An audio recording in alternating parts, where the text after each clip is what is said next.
Hi, my name is Warren Moynihan, and I'm a part of the IBM Security Systems Ethical Hacking team. In the following video, I'll be talking a little bit about one of the most common weaknesses found in insecure code, cross-site scripting. This type of vulnerability is currently ranked number 3 on the OWASP top 10, and is a very commonly exploited vulnerability. So what is cross-site scripting? Well, basically, an attacker can inject untrusted bits of JavaScript into your application which aren't validated. This JavaScript is executed by a victim who is visiting the target site. There are 3 primary types of cross-site scripting. There's reflected, stored, and DOM-based. With a reflected cross-site scripting, an attacker will construct a malicious link, which he sends to the victim through email, social media, or some other means. When the victim visits the site, the script is executed. With a stored cross-site scripting, an attacker is able to plant a persistent script into the target application, which will execute when someone visits that section of the site. With DOM-based cross-site scripting, no HTTP request is required. The script is injected as a result of modifying the DOM of the target site in the client-side code in the victim's browser and is executed.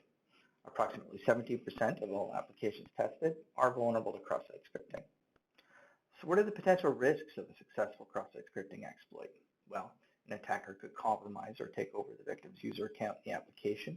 He could retrieve data from the target web application, modify the content of the target page, redirect victims to another malicious or spoof website, or use it as a platform to install other malware on the victim's system.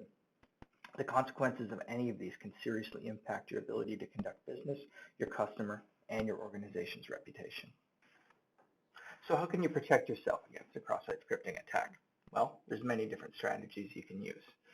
You can use a vetted library or framework that doesn't allow this weakness to occur or provides constructs that make it easier to avoid in a situation where data will be output to a page, especially data that was received from external inputs using coding for non-alphanumeric characters.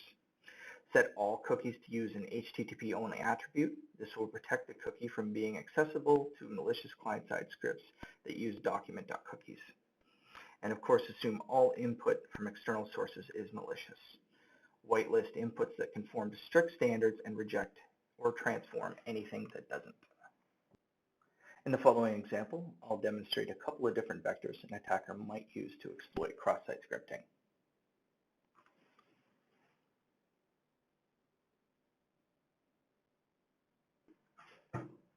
In this first example, I'm going to demonstrate a basic cross-site scripting vulnerability on the demo.testfire.net banking application. For this example, you'll need access to a local proxy. In this case, I'm using the AppScan traffic viewer, but feel free to use any tool of choice, including Paro, Zap, or a host of others. Basically, any local proxy capable of trapping a request. In a browser, navigate to demo.testfire.net, and let's apply for a Gold Visa application. The password for JSmith is demo1234. You can see here my proxy has trapped the incoming request. And in this case, let's attack the AM credit offer cookie. I'm going to insert a basic script tag, an alert window, just to validate that indeed the script will execute, and of course a closing script tag. Let's save that request and tell the proxy to release it. There you have it. The alert box has indeed executed in my browser, displaying 123. In this next example, we can perform the cross-site scripting attack directly in a browser. So again, on the demo.testfire.net site, you'll see in the top right there's a search window. Let's try to inject a cross-site scripting into this area. So type in scripts, alert 456, close script.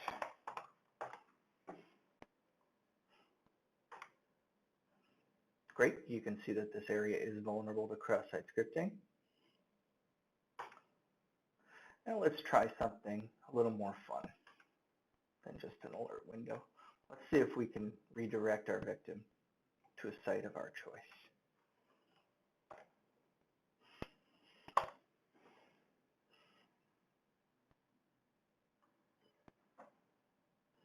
Oh, it certainly looks like we've been redirected. What to?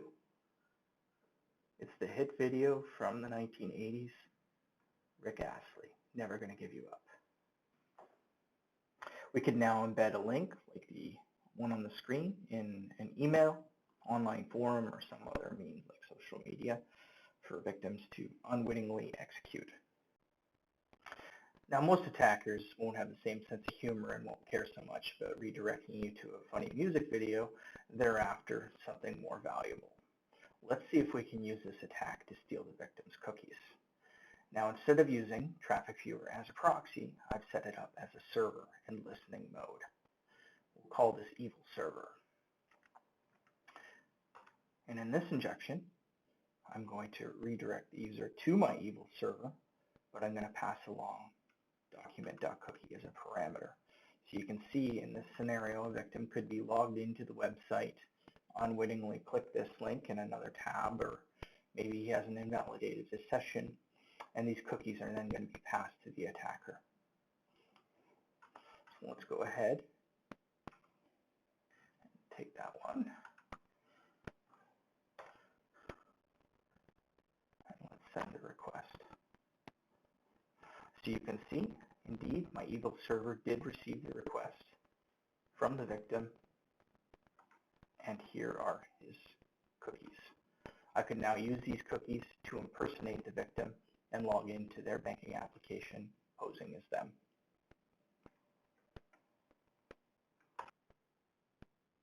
So how can we find these vulnerabilities in AppScan? So AppScan has a number of cross-site scripting attacks, and it is also capable of testing parameters, cookies, headers, and path elements. In AppScan's test policy window, you can search for and filter out just cross-site scripting attacks.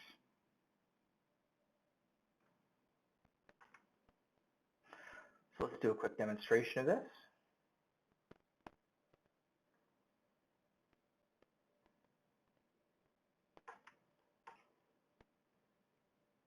Okay, so in AppScan, let's type in the starting URL, demo.testfire.net.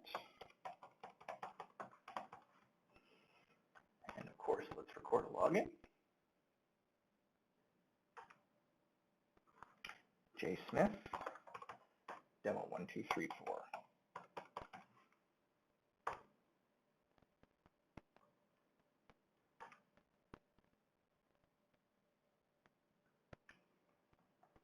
It's always important to record a login and enable in-session detection. This green check mark here tells me AppScan was able to attain a session. All right, now in the test policy window, there's a number of options. The default policy, application policy, and a number of the other policies do include cross-site scripting tests. In the interest of saving time right now, I'm just going to go ahead and disable all other tests. And I'm only going to enable cross-site scripting. So I'm going to type that into the filter. You can see it's already filtered it down for me, cross-site scripting. Okay. At this point, I could run a full scan and AppScan would crawl the site and test all the elements it found. In the interest of saving time, once again, I'm going to perform a manual explore of just the areas I'm concerned with. So I'm going to go ahead and log in.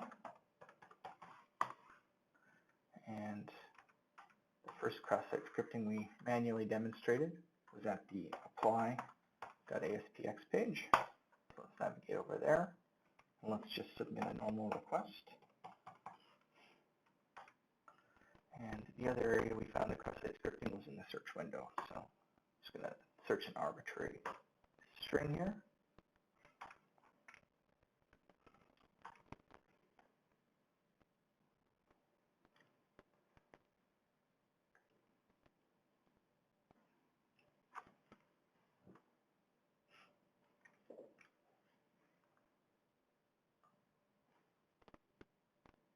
AppScan's analyzing our manual explore data.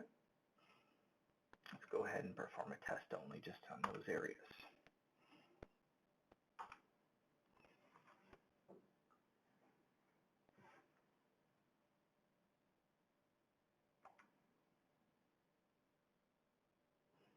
Okay, you can see that AppScan's detected some cross-site scripting vulnerabilities, And sure enough, you can see the AM credit offer cookie is vulnerable, as well as the text search field.